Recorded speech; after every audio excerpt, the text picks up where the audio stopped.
You've either done this, or one day you will. You're standing at the edge of an open grave. There are flowers in your hand, and they feel absurdly small against the size of what's happening. In front of you is a box, lowered into the earth, and someone hands you a small clump of soil, and you let it fall, and it lands with a sound you will never quite forget. We treat this as one of the most natural, most deeply human things a person can do: saying goodbye, laying someone to rest. But I want you to step outside of it for a moment and look at it the way a stranger from another world would. A member of your species has died, and instead of walking away, the others dig a hole in the ground, carefully arrange the body inside it, place objects around it, cover it with earth, and then mark the spot so they can return to it and weep. And here is the part that should stop you cold. No other animal on Earth does this. Not one. Your cat will not bury its mother. A pack of wolves will not hold a funeral. Chimpanzees, who share almost all of your DNA, do not dig graves.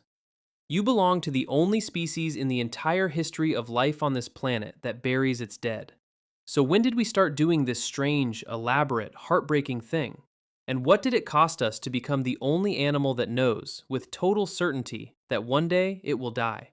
To answer that, we have to talk about the one subject nearly every culture on Earth would rather avoid: death. We hide it away in hospitals and behind closed doors. We invent 100 gentle phrases so we never have to say the word. And yet, at the same time, we are the species that has built pyramids for it, written entire religions around it, carved tombs into mountains for it. We are terrified of death and obsessed with it in equal measure. And that contradiction is not new. It is, in fact, one of the oldest things about us. Because to bury someone with care is to do something no purely instinctive creature can do. It requires you to understand that death is permanent, that the person in front of you is not sleeping, not gone for the season, but gone completely and forever. And it requires one more leap, the heaviest thought a mind can hold: the understanding that the same fate is coming, without exception, for you. Burial is not just a practical act, it is the fingerprint of a mind that has woken up to its own mortality. And finding the moment that happened is one of the greatest detective stories in all of science. Now, before we chase that first grave through the dirt, we have to be fair and ask an honest question, the kind a good detective always asks. Are we sure animals don't feel any of this? Because the truth is, they clearly feel something. An elephant will stop at the bones of a dead member of its herd and stand there, silent, running the tip of its trunk over the skull and tusks, sometimes for hours, sometimes returning to the same spot for years.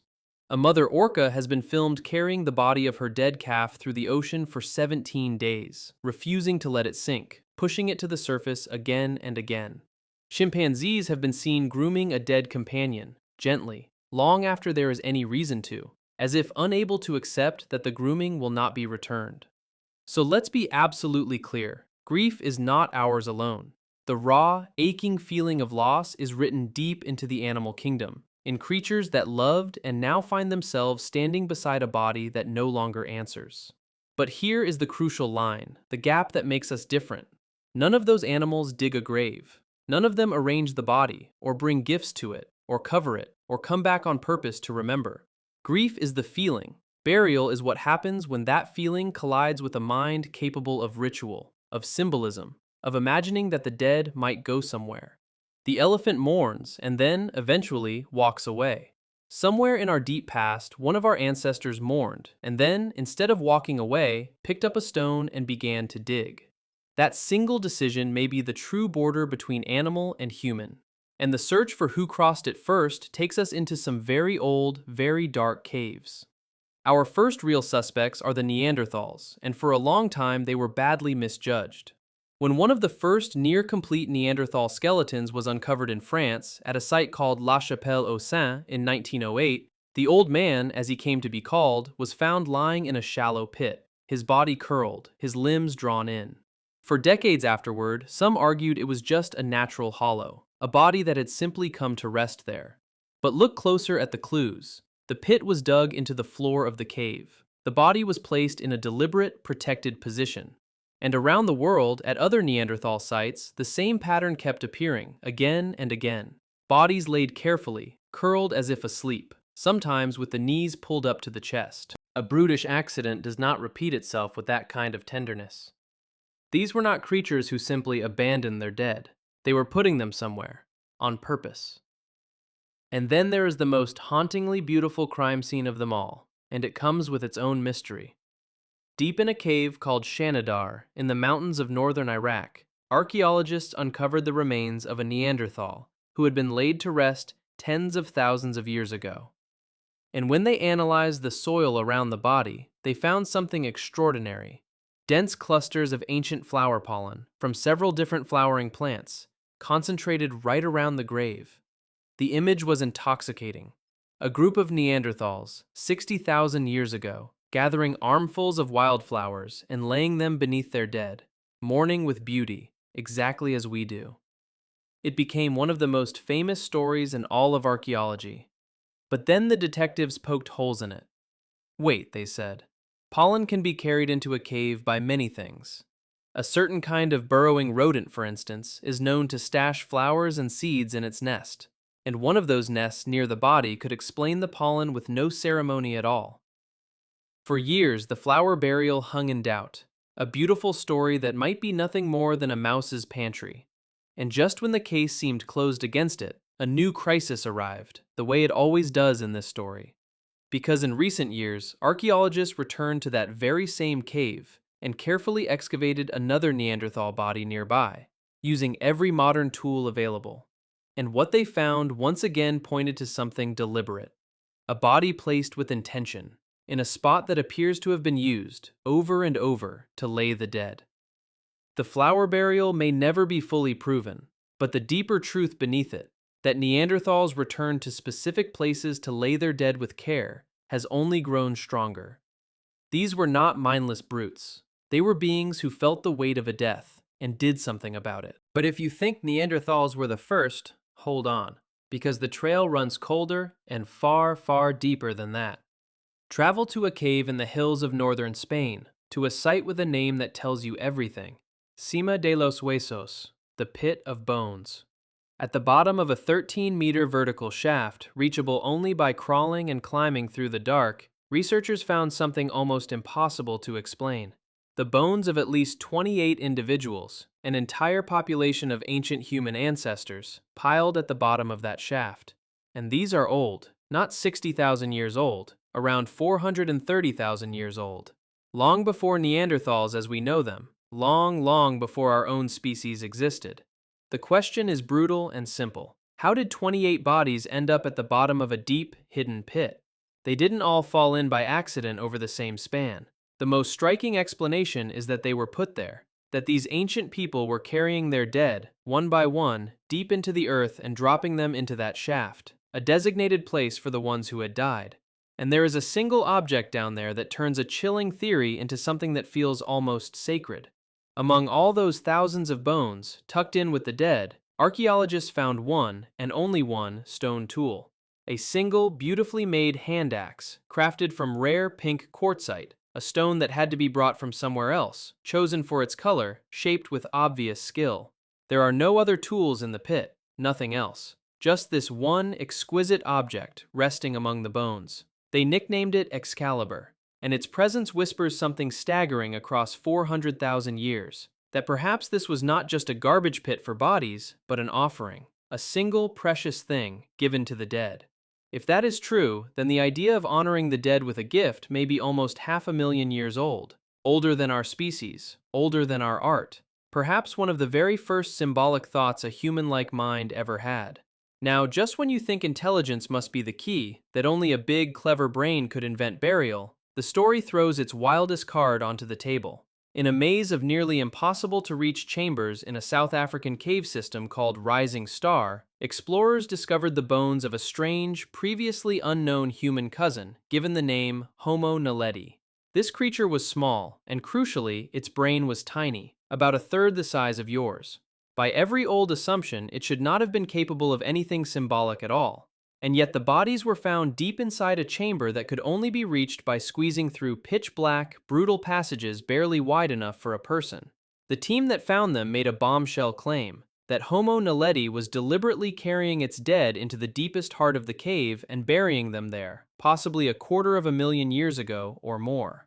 If they are right, it would shatter everything. It would mean burial is not a product of a big brain or high intelligence at all. It would mean the urge to care for the dead is something older and deeper than cleverness, something closer to love. Now, I have to be an honest detective with you. This claim is fiercely disputed. Many respected scientists have looked at the evidence and found it far from proven, arguing there could be other explanations. The case is wide open. But the very fact that it is being argued at all tells you how strange and profound this behavior is. Let's come home now, to our own species, and to a grave so tender it can break your heart across 80,000 years. On the coast of Kenya, in a cave called Panga Yasaidi, archaeologists were digging when they found a shallow, shadowy pit in the sediment. Inside it were the fragile remains of a child. Not an adult, a child just 2.5, maybe 3 years old. And the way that little body had been placed told them everything. The child was laid gently on its side, its knees drawn up toward its chest, curled into a position that looks, unmistakably, like sleep. The head appeared to have been deliberately supported, as though resting on a pillow. This was around 78,000 years ago, and it is the oldest human burial ever found in Africa, the continent where our species was born. Close your eyes for a second and be there. A small band of people, grieving parents among them, digging into the floor of the cave with their hands and simple tools. Laying their dead child down with impossible care, arranging the tiny limbs, cradling the head, covering the body, and then having to stand up and keep living. One researcher called it simply an expression of personal loss, a sorrow that reaches across 80,000 years and touches you, right now, exactly where it would have touched them. And soon after, the graves start to fill with meaning. Because it isn't long in the sweep of prehistory before we find the dead buried not just with care, but with gifts. In some ancient graves, the dead are found sprinkled with red ochre, a rusty pigment the color of blood, of life itself, staining the bones as if to give them back their warmth. In others, bodies are laid to rest holding the antlers of a deer, or surrounded by tools, or wearing thousands upon thousands of tiny beads carved from ivory, beads that would have taken people months, even years of patient work to make. Stop and absorb what that means. You do not spend years making beads to bury in the ground with a corpse unless you believe with all your heart that it matters, that the person is, in some sense, still there, that they are going somewhere and should not go empty-handed. In those graves, we are watching the birth of an idea that would come to rule human history, the belief that death is not the end, but a doorway. The dead were not being discarded, they were being prepared for a journey. And once that idea took hold, it spread and deepened everywhere our species walked. In caves in the Near East, nearly 100,000 years ago, bodies were laid down clutching the antlers of a great deer against the chest, some of the first clear grave goods found anywhere outside Africa.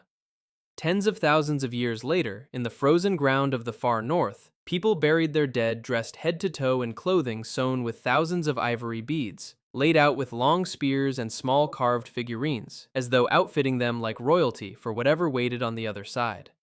The grave was slowly becoming a stage, and on that stage, generation after generation, human beings were rehearsing their oldest and most desperate hope, that goodbye might not have to be forever. Burial also did something else, something that quietly reshaped the entire human world. It created a place. Once you have laid someone in the ground and marked the spot, you suddenly have a reason to return to it. A single patch of earth becomes different from all the ordinary earth around it, charged with memory and meaning and the presence of someone you loved. This may be the very origin of sacred ground, the first location on earth that mattered not because of food or water or safety, but purely because of who lay beneath it. One day, whole communities would find themselves bound to a piece of land not by what it could give them, but by who they had buried in it. The graveyard is the moment the idea of home stopped belonging only to the living and began to include the dead. So, why did we start doing this? Why bury the dead at all? The honest answer is that it was probably several reasons at once, layered over one another across hundreds of thousands of years. At the simplest level, there is the practical. A dead body draws predators and scavengers to your home. It carries disease. It smells of decay.